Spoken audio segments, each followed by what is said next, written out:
I'm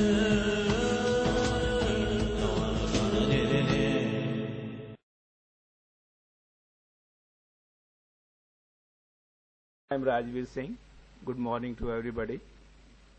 And I hope that we all are happy. We all have come here with a free choice and free will. So I would like to give you a small couplet.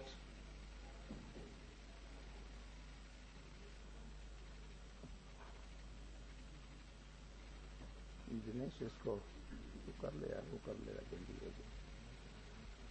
हाँ,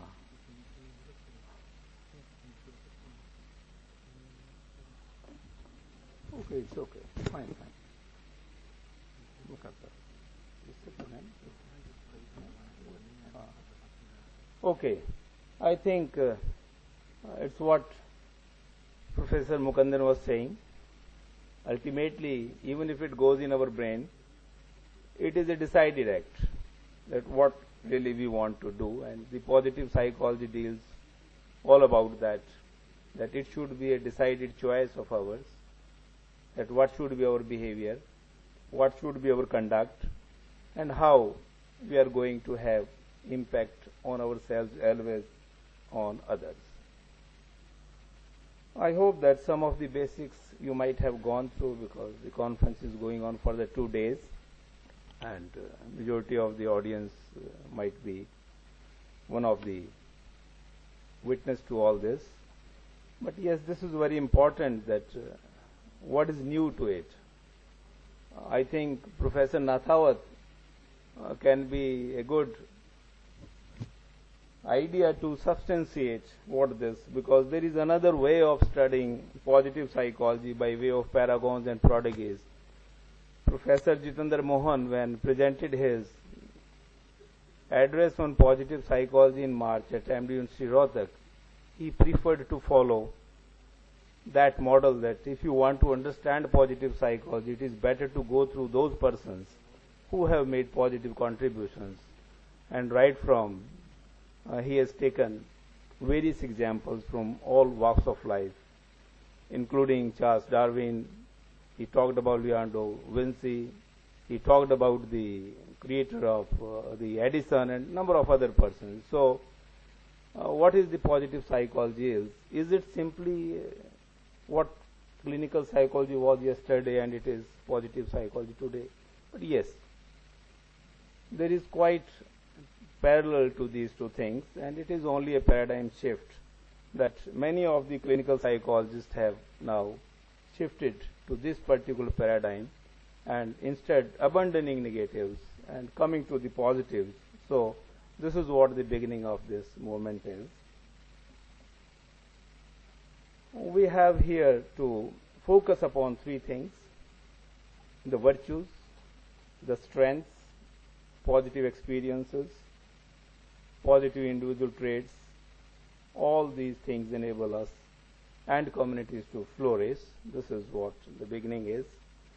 And it has been found that this field is based on this particular belief that we all wish to lead meaningful and fulfilling lives, and to cultivate what is best within ourselves and enhance our experiences of love, work and play. This is what the pioneers of positive psychology believe. We can say that if we club three things together: positive emotions, positive character traits, and enabling institutions, this is what constitutes positive psychology. Another key tenet of the positive psychology is sort of belief. It may be a sort of attitude that if we can somehow develop a contentment with the past and somehow can achieve a happy state in the present and keep hopes for the future, this is what the positive attitude is. This is what the positive psychology is.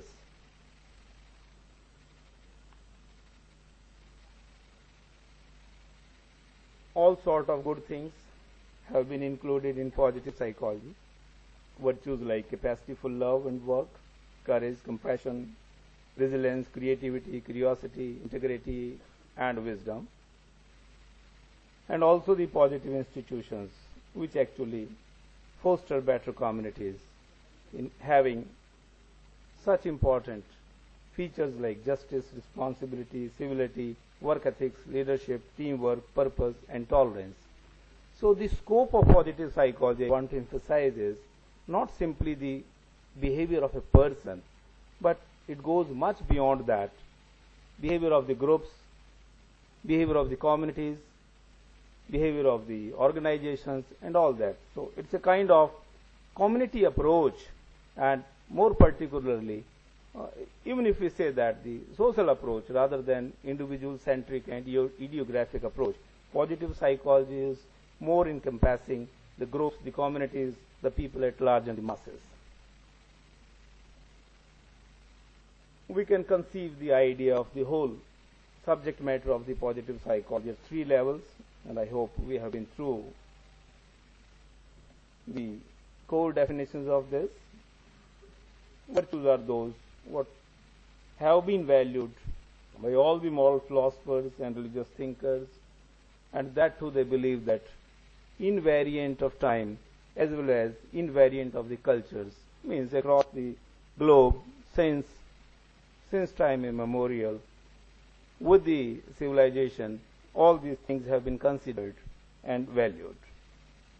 These are, yes, universal. Now I have a point to stress that it is grounded in biology, because just now Professor Mukundan was saying that how our neural processes are actually tuned to all these features. But yes, I think that going lastly to the orbitofrontal cortex is more important, because that is the seat of the more values, the cultural features, the higher aspects of our personality, the social norms, and the virtues. I think that it will be better if we go through more intensive studies of orbitofrontal cortex.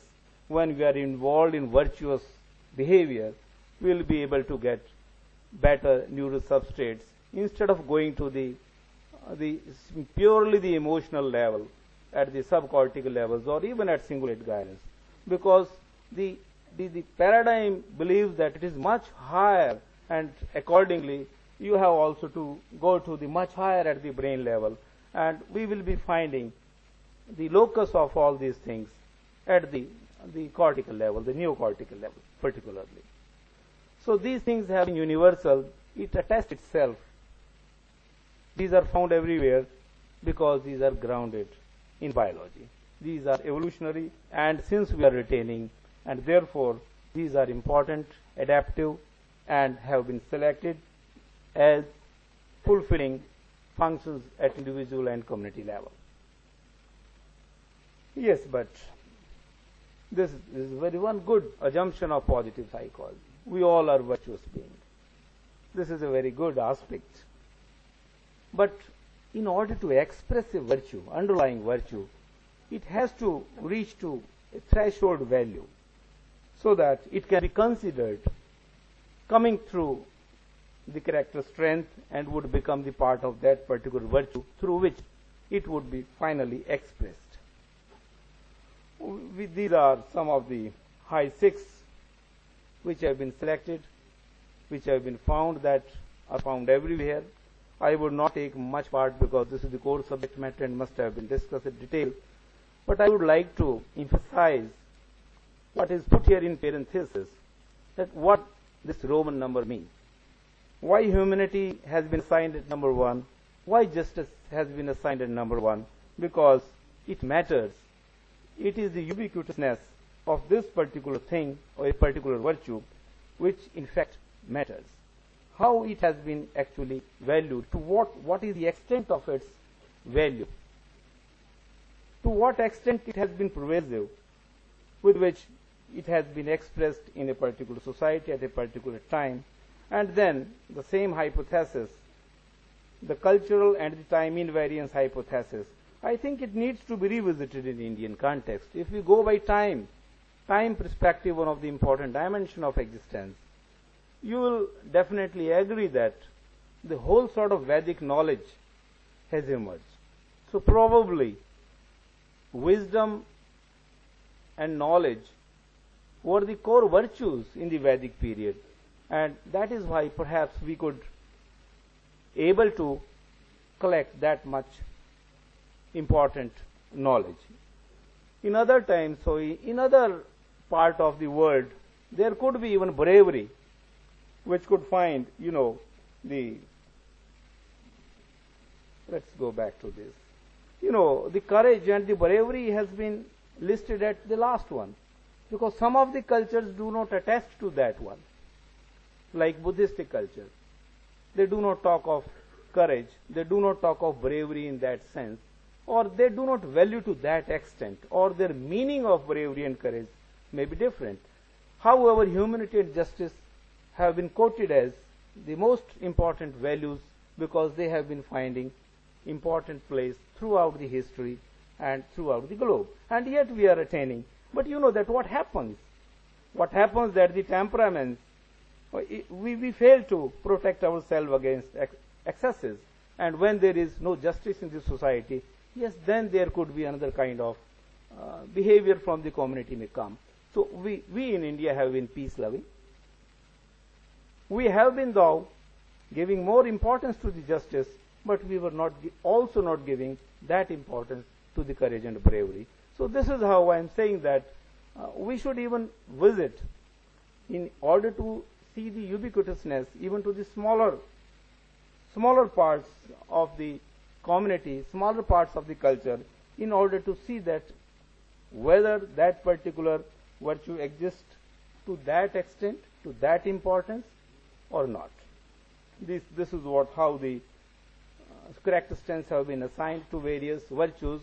But what is important here that one virtue has so many subserving correct stance. This is the structural aspect. Even if you are curious, you may be assigned to a virtue of wisdom and knowledge. Even if you have been able to develop a perspective, of course, that is a very big thing. But enough. It's not necessary that one has to be literate. It is not necessary that one has to produce books or have to talk intellectually in various colloquia. Not that important. Even if a person, a very simple person in a village street has developed a perspective and a meaning in life, we say that yes, the person is wise. The person has a knowledge. Courage is accordingly, it's not simply that if you have a vigor and strength to handle and the physical prowess. No, not that. Even you can persist the challenges, you may be termed as the courageous. So this is what the issue of the assignment of the strength, the character strength is, that how actually even one or two character strengths would be enough to let you know that yes, you have that particular strength above the threshold, and it would be expressed, and even others would attest to that. This is another very important thing which has a very significant meaning. Everyone does not have all this. So these are 24 character strengths, but everyone must have a few. So, but together we all have everything. This is what the concept of positive psychology is, what we can harness and exploit in various applied areas of life. That if we are in an organization, we should select variety, as much variety as possible, because that would be helpful. Professor Srivastav is sitting with us as the co-speaker from that area. There are a lot of implications of positive psychology for this. But yes, how an individual will cope with the adversity, that is in focus in the positive psychology, and the individual adjustment and the overall well-being he is going to share with this particular area, that how we can actually fulfill as individuals in this society. Yeah, I have to. Yes, the strengths are in themselves very important. Even if you are honest, this is good. If you have a jest, itself it is satisfying. If you have one particular strength, the very possession of that strength is satisfying for the person, is helpful for the person. But yes, there may be so many outcomes of the character strengths. It will add to your happiness, it will give you the acceptance, it will it may give you the reverence, it may help you in competition, may develop efficacy and all that. So there are a number of tangible outcomes of that why we should go for the positive psychology for all these important things. So we all have, I said that we all have one or two, we call them signature strengths. What I feel that instead of coming to the model of the total model of the character strengths, taking 24 strengths and 6 virtues, we should follow this particular important thing, because the signature strengths have been found to be more important, more practical, which are actually owned by the person and have direct significance of the works in the life, the project people would select in their life, and the strength they will find, the energy they will find to working on such important projects and things which are directly linked to the signature strengths. That is also having human resource implication for that thing. But yes, there are a lot of difficulties in expressing signature strengths. We have a different kind of culture, you know, that through the socialization, we do not actually make our youngsters learn that how it is important, but most of the people actually would shun from owning the signature strengths.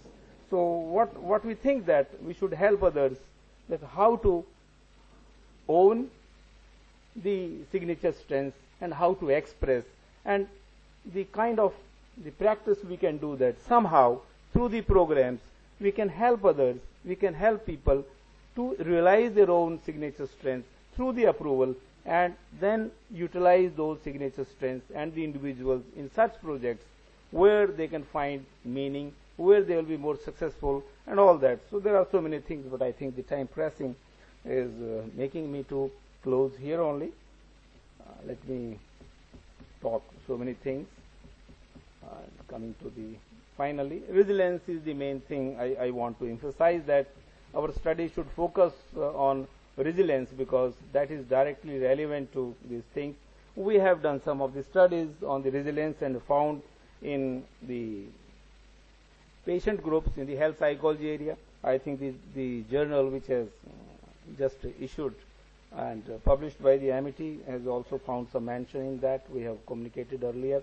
So these are the studies in the health area where we can found that some of the contributions can be made. Well, but it's not to say these are again some things. It's not necessary. I want to simply thank now. I'm really lucky to be here, to be a medium through whom positive psychology ideas pass here at Amity. Thanks, Professor S.S. Nathawat, CP turned PP, means clinical psychologist turned positive psychologist.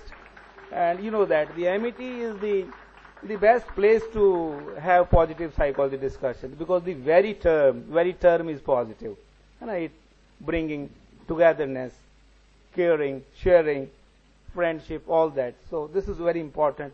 Thank you for giving me a patience hearing.